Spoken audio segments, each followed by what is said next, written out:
What's up, everybody? It's EDM Adam here. We are at ClubHouse in Lexington, Kentucky with Nurko.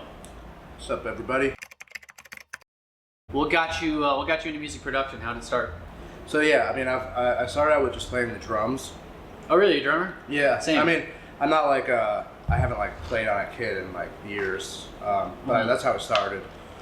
And yeah, so I played the drums for a while, and then I started taking piano lessons. And I actually went to like, it's kind of random, the concert I went to, because it has nothing to do with like my music, but in New York I went to this Spangle concert.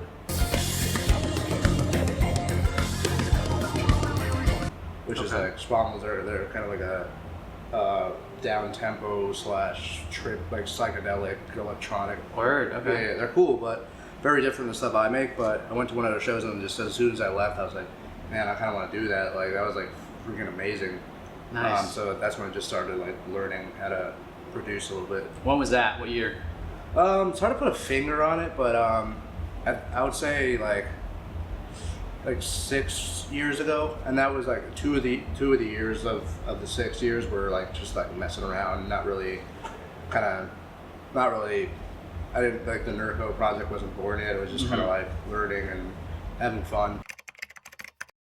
How long would you say you were producing for before you felt comfortable kind of releasing stuff? Because I mean, anybody who kind of dabbles in that, you know, you do it for a couple of years, and you're like, what I'm making isn't great, or it doesn't sound the way I want it to sound. Yeah. Did you like at a certain point where it felt like you were making something that you really enjoyed? Yeah, it was like that 2-year period, and then the stuff that I kind of put out was not like anything that like I look back on it now, and it's like I was still learning and stuff. But I still put it out. I felt good about it at the time, and but then I just kept learning, constantly watching tutorials. Yeah, and all YouTube that school. Stuff. Yeah, pretty much. Yeah. Because you never want to stop learning, even like to this day. Sure.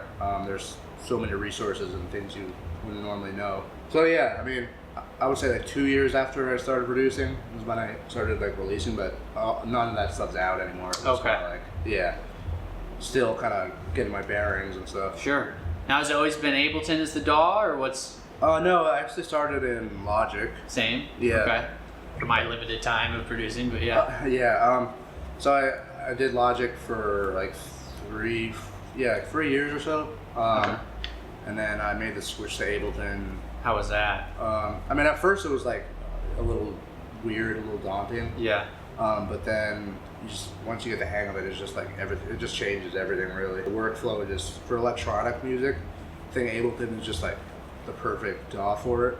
But then like other genres, like kind of like in rock and stuff, like Logic is great for that. And like Logic's good for electronic music too, but Ableton, just the way things work in Ableton, like, it's hard to describe it. You just like notice the creativity. Workflow is easier. Yeah, sure. Yeah. The name Nurko, this comes from a street where you grew up, right? Can you tell me a little bit about that, or? Yeah. It was a really small town in New Jersey, and it started like to get like popular with a lot of artists. Like my parents are the painters and stuff, and so just like the background of where I came from with music and art and stuff, kind of like I don't think I would be like where I am without it. So it has like a lot of meaning to me, just from where I like came from and stuff like that. Sure.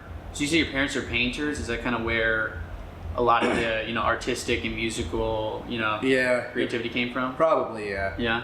I just grew up like not really having like a normal. I mean, like a lot of parents, they would go to their 9-to-5 jobs and stuff, and with them they're always like in their studio. So I just kind of like they have like a similar work kind of vibe to when I'm producing and stuff. So I think that's probably where I like learned it all from as like a young little kid.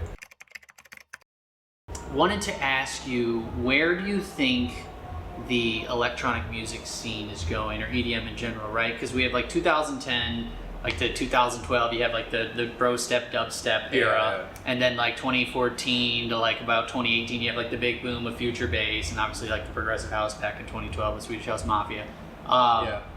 And like now we're kind of in like this, you know, melodic bass scene where it's kind of evolved from future bass. Where do you see it going from here? Where do you see your music going? Honestly, like I like kind of like what I've got going on with the melodic bass, so I don't really, not looking to make too many changes at the moment. Sure. Because I finally like discovered like a signature sound, which kind of like took a while, but and I'm just kind of like rolling with that for a little bit, but it's hard to tell where it's going. I do think progressive house will probably make a little bit of a comeback. That modern progressive house feel. Yeah, like kind of like, you know, like you said, Swedish House Mafia, their stuff, like when they kind of basically started it all. Yeah, they just released a new album, kind of a different feel. Different vibe, yeah. But like they're like, you know, like Don't You Worry Child and then Miami to a Bees, I think it's called. Yeah. That drop in that song, that's like the classic Vintage progressive sound. house. Yeah. Yeah. Like that vibe, I think will probably come back a little bit. Okay. But I mean, it's hard to tell because there's so many different like subgenres.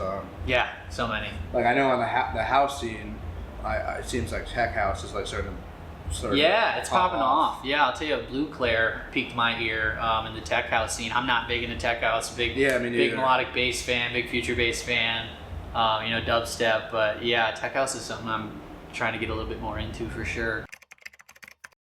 Wanted to ask you about the Devon Baldwin collabs. How did that come about? Because I had known about her from my days when I was, listening to rap, and G-Eazy did some collabs with her. That's how I knew her voice. I was like, wow, that's kind of cool. She kind of moved into the electronic space when you collabed with her. Yeah, I was just like a big fan, honestly. Like, I heard her for the first time on the Black Bear.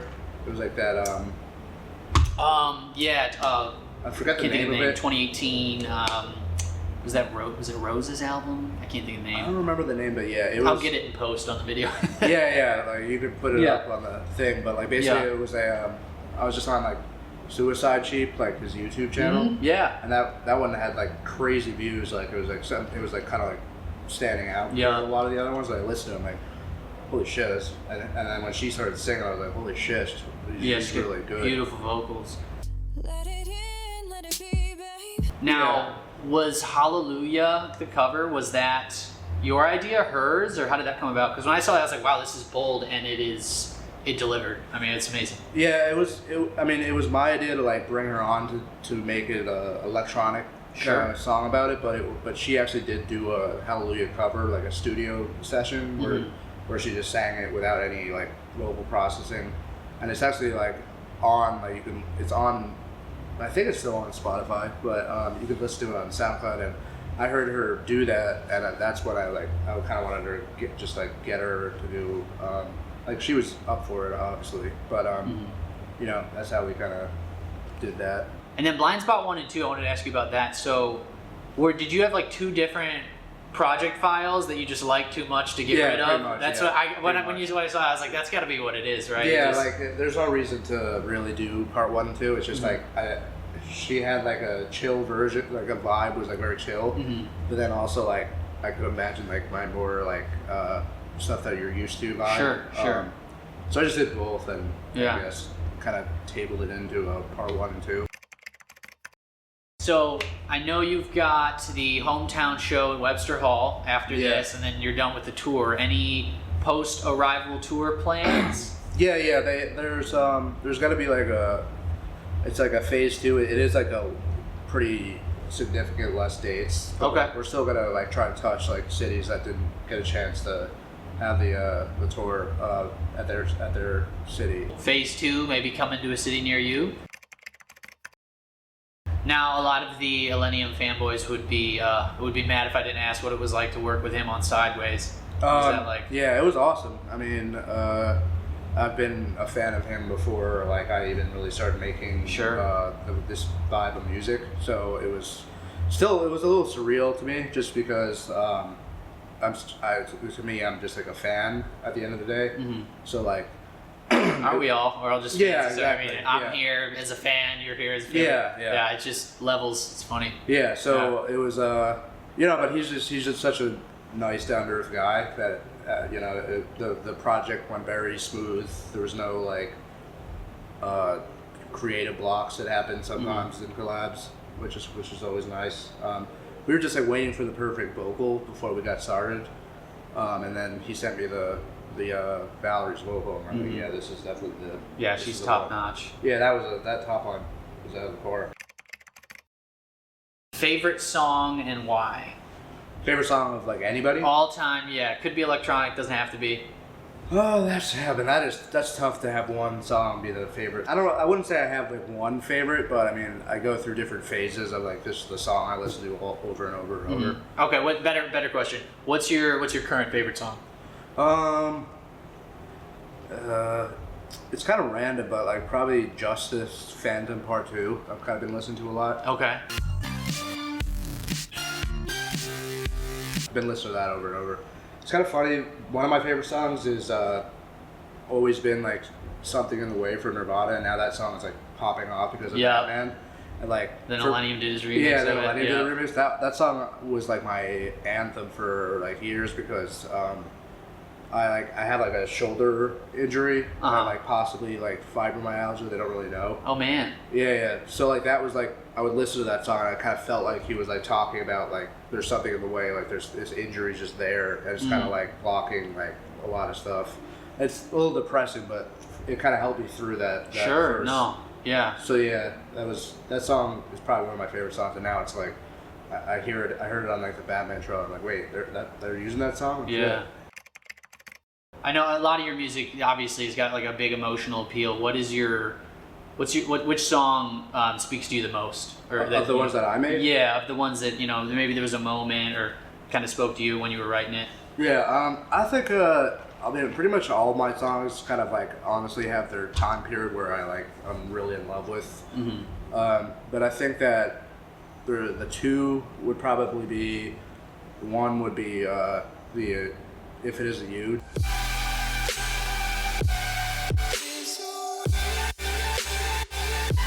Just because that's like the first song that like I introduced that new vibe to, where before it was more like vocal chop bass. Yeah, stuff. chill trap. Yeah. Like for example, like Breathe Without it's a great song and I love that song, but it's just like vocal chops. There's no like lead elements and stuff. And then If It Isn't You kind of was like the first time that I like would call it like melodic bass, I guess. And then the other one probably Better Off Lonely. Oh, I just really like song. the drop just kind of worked out with that one well. Yeah.